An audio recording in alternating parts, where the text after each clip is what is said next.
فرض کی جگہ میں برابر ہو رہی ہیں. تو اللہ نے کتنا بڑا آفر اور کتنا بڑا نیکیوں کا موسم اللہ تعالیٰ نے اس امت کے لیے عطا فرمایا. تو رمضان کا نیکیوں کا مہینہ اللہ نے اس امت کے لیے خاص طور پر اللہ نے ہدیہ دیا ہے. جتنے انعامات اللہ نے ہم پر کیا ہے ان انعامات کو اگر ہم گننا چاہیں گے تو گن نہیں سکتے. قرآن کریم میں اللہ نے فرمایا وَإِن تَعُدُّوا نِعْمَةَ اللَّهِ لَا تُحْصُوهَا. بہت سارے لوگ کہیں گے اللہ ہم کو کیا دیا بولیں گے. ان کے زبانوں سے اللہ کی ذات کے متعلق شکوے اور شکایتیں رہیں گی. اللہ ہم کو کیا دیا ہے کر کے. اگر بندہ سوچے گا تو کیا نہیں دیا ہے اللہ.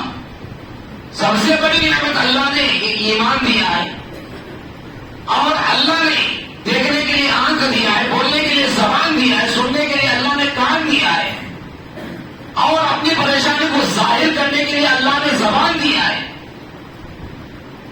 اللہ نے ہر طرح کی نعمت سے انسان کو نوازا ہے. اور اللہ نے قرآن کریم میں فرمایا اگر تم میری نعمتوں کو گننا چاہو گے وَإِن تَعُدُّوا نِعْمَةَ اللَّهِ لَا تُحْصُوهَا. وہ انسانوں میں نے تم پر اتنے انعامات کیا اور میرے احسانات تم پر اتنے ہیں اور میرے کرم تم پر اتنے زیادہ ہیں. اگر تم میرے انعامات کو گننا چاہو گے اور میری نعمتوں کو گننا چاہو گے پوری زندگی ختم ہو جائے گی لیکن اللہ کے انعامات باقی رہیں گے. ان انعامات میں سے بڑا انعام رمضان کا انعام بھی ہے. اللہ نے رمضان کے مہینے کو ہمیں عطا فرمایا.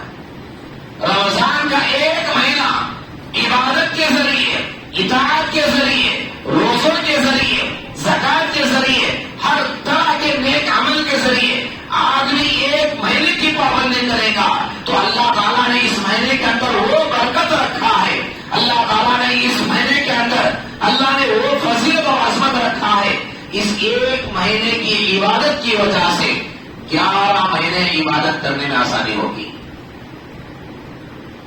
ایک مہینے کی عبادت سے اللہ 11 مہینے عبادت کرنے کی توفیق عطا فرمائے.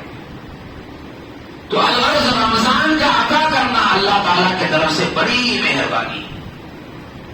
اور پھر رمضان میں اللہ نے اس کے پہلے عشرے کو رحمت کا بنایا, اس کے دوسرے عشرے کو اللہ نے مغفرت کا بنایا, اس کے تیسرے عشرے کو اللہ نے جہنم سے آزادی کا عشرہ بنایا.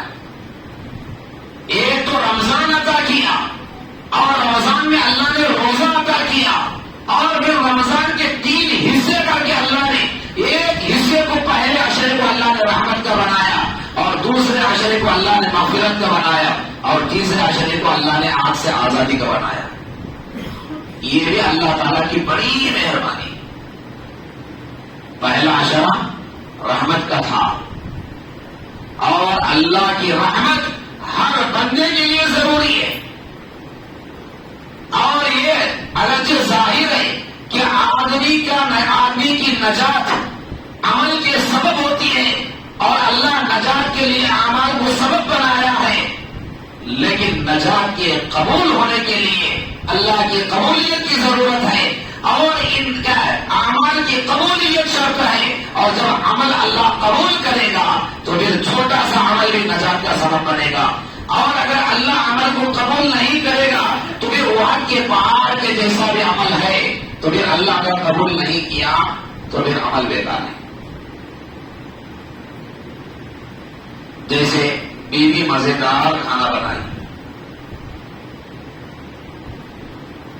پورے محلے والے بولے زبردست ہے کھانا, مزہ ہے مزہ ہے. شوہر کہا نہیں برابر نہیں ہے, اب بیکار ہو گئے. سارے محلے والے اس کو پسند کیے لیکن شوہر کے زبان سے آ گیا کہ یہ پسند نہیں ہے تو فیلور ہو گیا. اصل پسند شوہر کا پسند ہوتا ہے. اس کے بعد خلاف کسی کو پسند نہیں آیا, شوہر نے کہا کہ یہ بڑا پسند ہے تو اب بیوی خوش ہو رہا. تو ایسے ہی اللہ چھوٹے عمل کو قبول کر لیا تو پھر چھوٹا عمل ہی جنت میں جانے کا سبب بنے گا اور چھوٹی نیکی جنت میں جانے کا سبب بنے گی.